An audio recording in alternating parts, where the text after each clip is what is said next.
Oke teman-teman, balik lagi dengan saya Fikri Do. Seperti biasa saya game reaction soal sepak bola Indonesia dan juga tanggapan komentar dari netizen soal sepak bola tanah air. So langsung saja kita simak, tapi sebelum itu jangan lupa untuk like, comment, subscribe, dan jangan lupa juga untuk nyalakan lonceng notifikasinya. Let's go!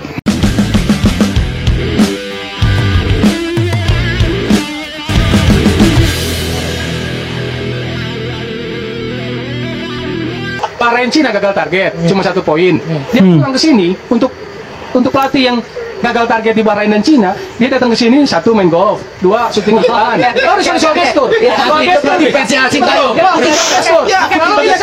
Sepertinya dia tidak rasional lagi dalam menilai STY. Parah ini.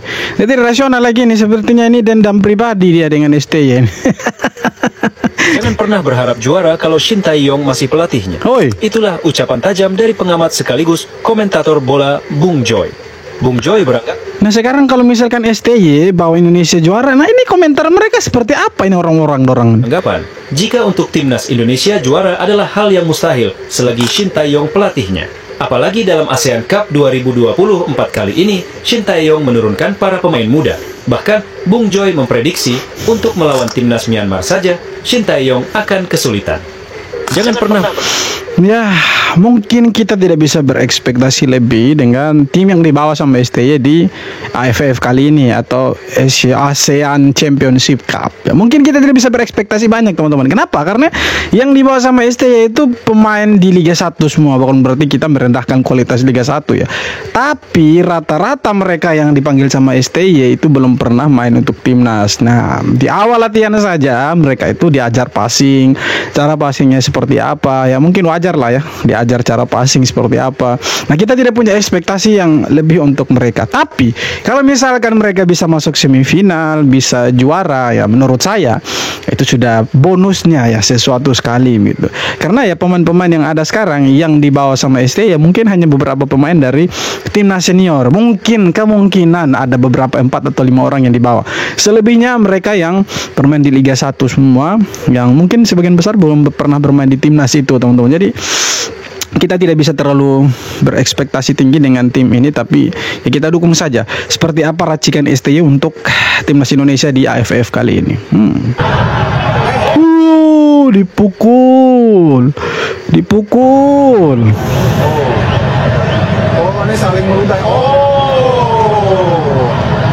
Ini yang kemarin bilang baru 1 kali menang saja seperti sudah rasa juara Piala Dunia. Nah ini kualitasnya seperti ini nih.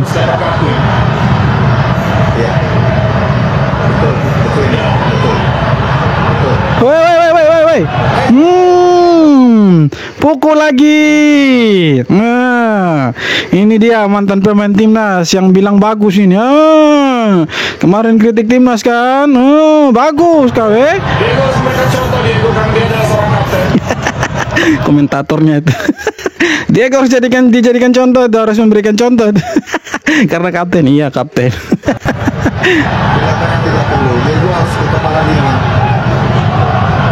Hei Diego.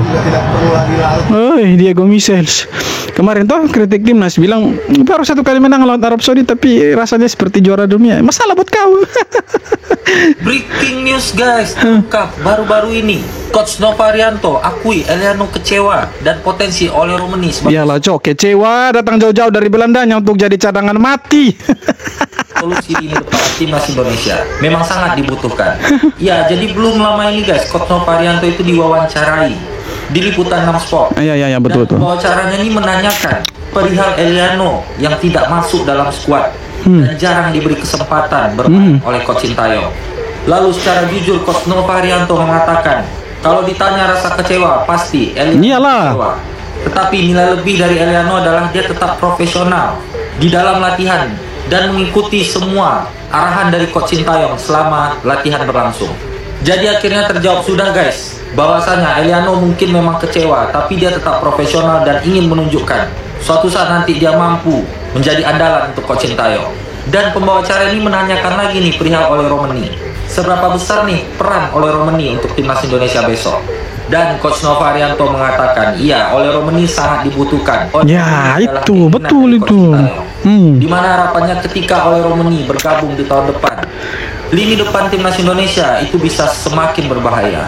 Buat kalian yang pengen nonton full wawancaranya itu Nah, kita kedatangan oleh Romeni nanti, dan mungkin ada beberapa pemain lagi seperti Mauro Zalstra, tapi kayaknya dia kabarnya tuh hilang, timbul tenggelam itu teman-teman. Nah, kalau oleh Romeni datang, saya pikir lini depannya kita yang selama ini hanya mengharapkan Struijk, hanya mengharapkan Marcelino dan Ragnar Oratmangun.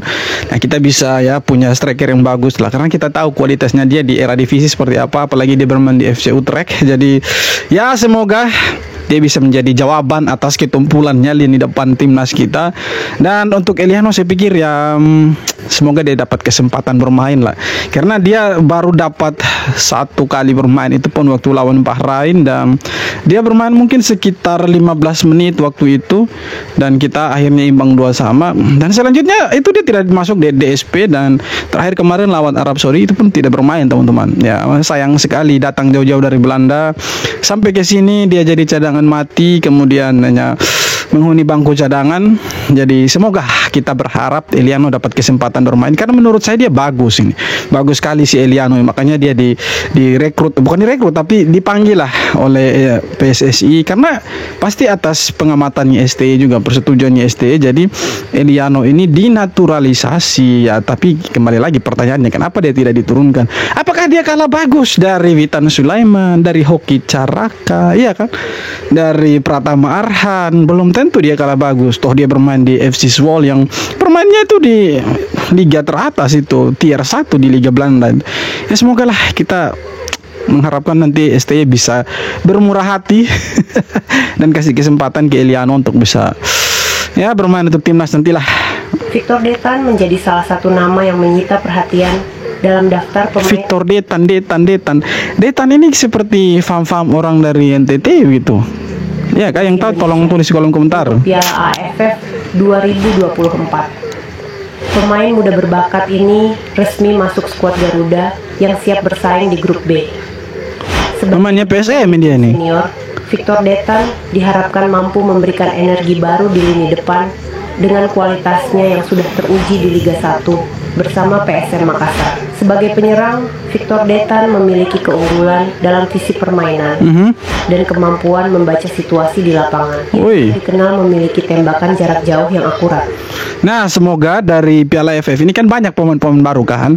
Semoga ini melahirkan pemain-pemain yang seperti Marcelino, atau melahirkan Rizky Ridho baru, Marcelino baru. Apalagi kalau saya baca ini Victor Detan ini, Fam Detan ini sepertinya dari orang-orang NTT ini, karena ada teman saya juga Fam Detan itu. Semoga dia dari NTT ini. Ya, semakin banggalah kita orang NTT ya kan. Gitu dulu baru bagus. Poster FAM level sampah. Oi, Macam budak sekolah rendah yang buat. Okey. kenapa dia nih? Apa dia punya masalah? Benda ni berbulan lepas aku dah pernah cakap dah. Aku dah cuba untuk viralkan, tapi diorang ni tak insaf. Makin teruk ada lah. Tenang bang, tenang. Jangan marah-marah. Tenang, Malaysia dah kemajuan itu. Dah ada kemajuan Malaysia. Kali ni kita bagi viral lagi, korang pun repost kat story, korang tag FAM ni. Kita tunjuk kat diorang betapa buruknya poster ni, biar diorang sedar diri, biar diorang berubah. Ini dia contoh pertama. Ini bukan aku ambil contoh bawah-bawah, aku ambil yang bunyi punya info tiket. Korang tengoklah dia punya font tu. Kenapa yang itu kurus? Kenapa yang tiket tu besar pula? Terbuka tu besar kenapa? Kanak-kanak tu jadi kurus balik. Grand ni besar, stand ni kecil. Apa ke benda kau ni? Ini sekolah rendah, kau tahu tak? Bukan sekolah menengah. Sekolah menengah boleh buat poster jauh lebih baik daripada ni. Ini level sekolah rendah. Ni aku bagi contoh satu lagi. Mentang-mentang lah perempuan, dia pun letaklah warna pink, letak warna ungu. Perempuan asal boleh. Apa benda? Kau ingat ni ladies night ke? Lepas tu aku nampak benda ni dekat Twitter tau. Sebenarnya mungkin kita dah jumpa dah siapa yang buat poster ni. Tapi korang tengok alasan-alasan diorang ni. Okey, so adalah akaun bola sepak ni dia tegur lah. Dia pergi DM kenapa buruk sangat poster tu kan. Lepas tu dia punya alasan kau baca sendiri. Salam, kalau boleh perkenalkan diri, nak kena jumpa ke depan-depan. Kau benda nak jumpa depan-depan, tak payahlah jumpa depan-depan, kau buat je lah poster tu. Lepas tu kau bacalah alasan yang seorang lagi. ajak jumpa tak nak, humpan kat wall. Grafik tu membantu, tapi macam FAM tak ada apa keperluan yang terlalu macam nak gain profit. Biasa dia ini Bron dia ulas Indonesia, tapi kayaknya di kali ini dia emosi dengan dia punya negara sendiri. Michelle diserbu netizen. Ini semua berawal dari komentarnya di kolom komen. Malaysia, kok iso dulu? Emang skuad utama Timnas Malaysia tak turunkan skuad utama buat AFF. Ya, tim Indonesia kah? kejar apa, Cok? Hah? Skuad utama Indonesia ngejar Piala Dunia, takut cedera. Target Piala Dunia. Iyalah. Kon. Kejar apa skuad utamanya? Piala Asia, men, Piala Asia. Kon. Wah, parah kon ini. Aku lek jadi pelatih Malaysia, tak turunkan skuad utama. Lek sampai juara Piala AFF ini. Soalnya cuma itu yang bisa tak kejar. Cuma itu yang bisa dibanggakan. bisa dibanggakan. Jadi Malaysia ini sekarang. Jadi Malaysia sekarang ini dia coba ikut trennya Indonesia. Indonesia kan kasih turun U22. Nah dia juga tidak kasih turun skuad utamanya dia begitu. Entah alasannya dia apa. Tapi kan ada dari pengamat sepak bolanya mereka yang kritik kita itu, kritik timnasnya kita. Kenapa PSSI kasih turun timnas U22 itu mereka kritik. Tapi mereka sendiri kasih turun bukan skuad utama. Kenapa? Kok iso?